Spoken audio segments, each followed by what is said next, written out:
Good morning, good afternoon and good evening, and welcome to this special bonus edition of Behind the Bottom Line.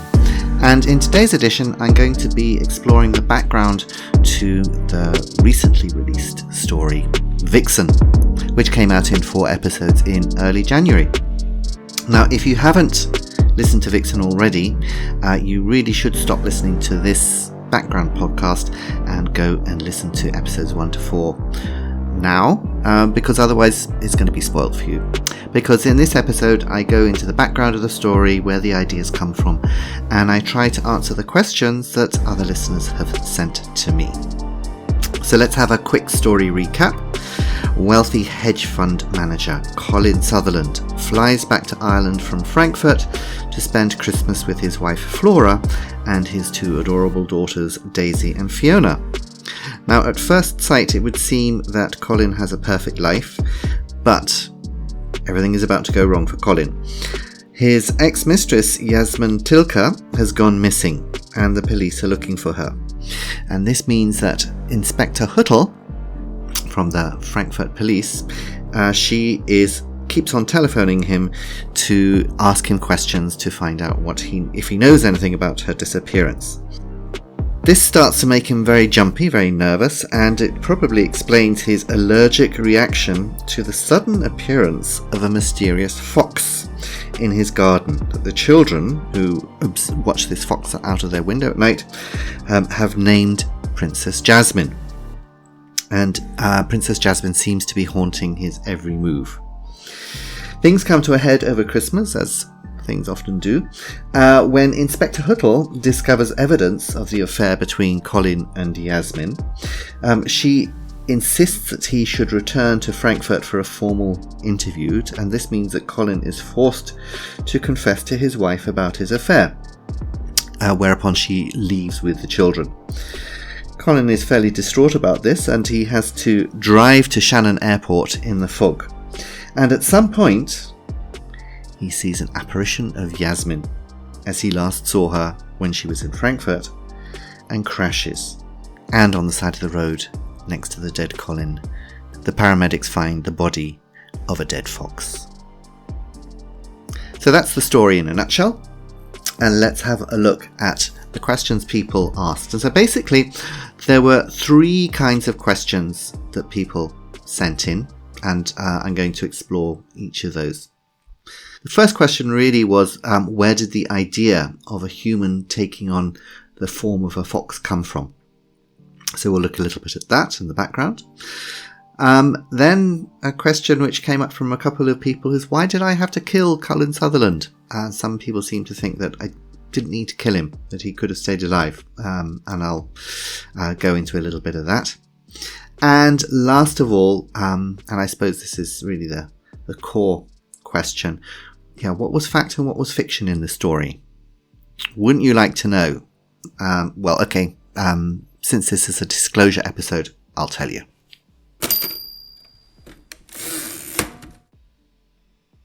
So first of all, let's have a look at this fox into humans, or humans into foxes. And the fox has actually quite a distinguished life in literature. You've got Reineke Fuchs, of course, by Goethe, which comes from a long tradition of stories about super intelligent foxes. You have the fox appearing in Chaucer. Then in more recent years you have Brer Rabbit, you've got The Little Prince, you've got Pinocchio, The Tale of Mr. Todd from Beatrix Potter. But in my case, in most of those stories, the fox remains a fox. They don't take on human form. But there is also a tradition of foxes taking on human form. The best example of that comes from Japan, where they have these magical foxes called kitsune. And these magical foxes can live for something like 1,000 years. And as they grow up and they're about 100 years old or so, they are able to shift their shape from fox into humans. And I quite like these stories of foxes shifting into humans, and the things that they get up to. And they can take on different forms, sometimes wise old men, but also sometimes beautiful young women who sometimes marry humans. Eventually these stories don't always end up happily, and eventually the husband or the husband's mother or the dog in the house recognizes that it's not a real human at all. It's actually a fox, and then they have to leave. These foxes can be quite mischievous. They can sometimes cause a lot of trouble, these magic foxes, but they can also be helpful and useful and do good things for the people with whom they have contact. But what they can also do is they can get revenge on bad people. And really, this story is kind of a revenge tragedy. Another interesting thing is that the name of Colin's mistress, Yasmin Tilka is actually the Turkish word for fox, and it is also a fairly common surname in Turkish. And as we see in the story, Yasmin is fairly badly treated by Colin, and I like the idea of her spirit adopting the form of a vixen in order to get revenge upon him.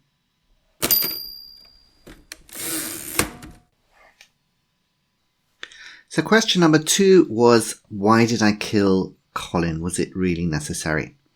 And I can sympathise with this point of view. I don't normally like to, in my short stories, it's very rare for me actually to have a death. I tend to keep my people alive. I'm a little bit squeamish about bumping off my characters. And after all, Colin isn't entirely bad. He plainly loves his children, Fiona and Daisy, and I think he probably loves his wife Flora as well. But in this case, I felt it was necessary, first of all, for the story structure. What could I have Colin do? He'd have an affair. It would turn out that Yasmin blamed him for her killing herself, but he wasn't going to be punished. He would just eventually, presumably, get back together with Flora and live happily ever after, or not, because Colin being Colin, he would probably repeat this mistake at some point in the future. There's a really nice quote from Robin Williams. Let me just see if I can find it. I really love it. God gave men both a penis and a brain, but unfortunately not enough blood supply to run both at the same time, which is kind of pretty accurate.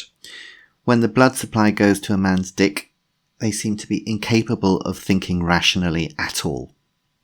And I think Colin's behaviour is quite typical of a lot of men. I can't speak for women, but I think it's quite typical of a lot of men. An inability to think through the consequences of their actions. And starting a fling, I think, often seems entertaining. I think there are lots of reasons why men think that that it's a good idea. It could be lust, it could be boredom, feelings of inadequacy. But the reason is always selfish. It's never because the man thinks that it will benefit the other person. It's always for their particular benefit. What they fail to recognise before the affair or the fling actually gets going is that the other person is going to bring to their particular relationship all their own flaws, concerns, worries, inadequacies. It's very unlikely that the affair will deal with the underlying cause of the affair, their dissatisfaction in their partnership, in their original partnership, for whatever reason, and it will just bring its own issues and problems and difficulties. Nevertheless, society allows men very often to get away with it. If you look at the behaviour of lots of politicians, it's almost seen as desirable. Occasionally they can get into trouble. If you think of the case of Dominic Strauss-Kahn, though that was a fairly extreme one. But increasingly it's seen to be par for the course. It seems to be okay. And when I discussed this issue with friends, people have said, what does it matter what somebody does in their private life if they're as long as they're competent at their job? But my thought always is, If somebody can do something so stupid in their private life, why do we think they won't make similar mistakes in their public life? So in the case of a person like Colin Sutherland, who is relying on subterfuge and deceit, I think it makes sense for him to be punished. Because as a novelist, you're creating your own world and you are free to do what you want. So, dear listeners, I'm afraid that is why Colin Sutherland had to pay for his indiscretion with his life.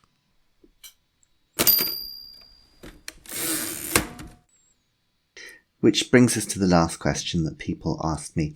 What is real, what is fiction in this story?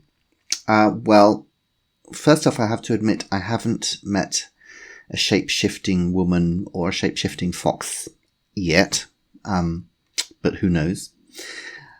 I set it in Ireland because I have to admit if I had lots of money, I'd buy myself a big 18th century house in Galway and do it up so it was super comfortable and not drafty. And I would love to live near the sea. Quite some time ago, I used to go and do training courses in Cork in Ireland. Not on the west coast side, but down there on the south coast. And I thought it was an amazing area. And I really, really loved the countryside. And if I was to leave Germany, where I live now, I could well imagine going to live in Southern Ireland. What else is true? Yes, there are feral mink in the countryside in Ireland, and these bred from mink that escaped from fur farms in the 1960s. But as to the individual people that I focus on in the story, so Colin Sutherland and Yasmin Tilke,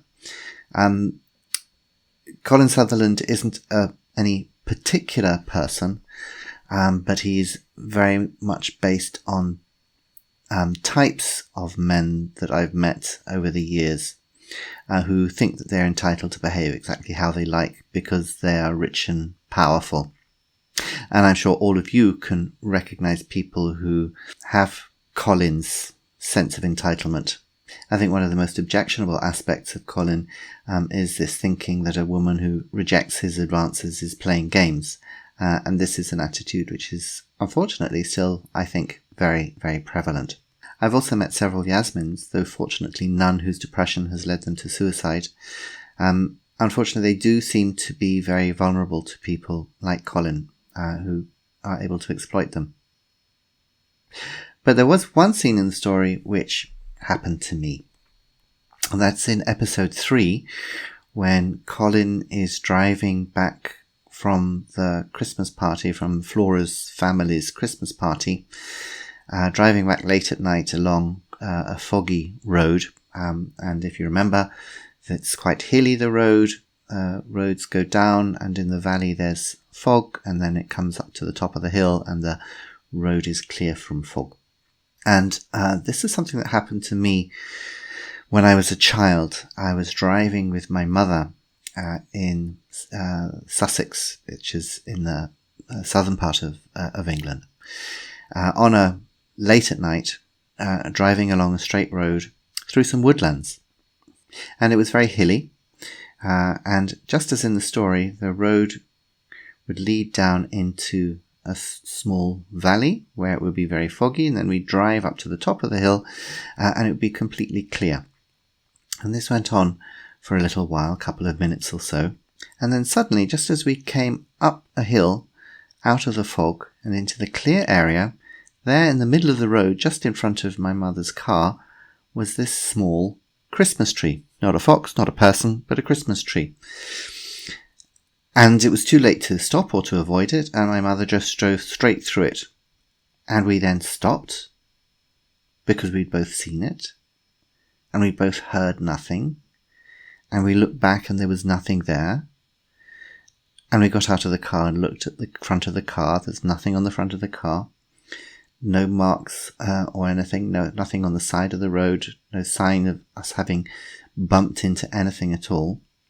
And what was so peculiar about it was that we had both seen it, both expected something to happen, and then it didn't.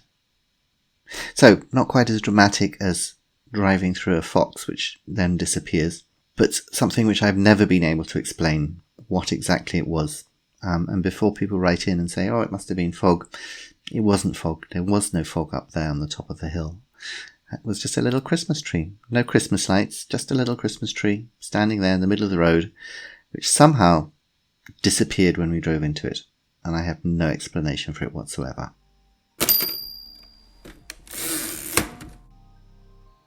So that's the background to Vixen, and I hope you enjoyed the story. If you did, and if you use Apple Podcasts, it would be great if you could give the show a rating and also leave a comment. You can also leave comments on Behind the Bottom Line episodes as well if you go to my new website, and the link is on the post for this bonus episode of Vixen. The website is still in the development phase, and I hope to have everything ready by the beginning of February, so if you have any feedback for me, let me know as soon as possible. Season 4 of Behind the Bottom Line will be starting at the beginning of February with 10 more stories which I hope will amuse and intrigue you together with their real life backgrounds. Until then, take care. This is James Schofield saying goodbye.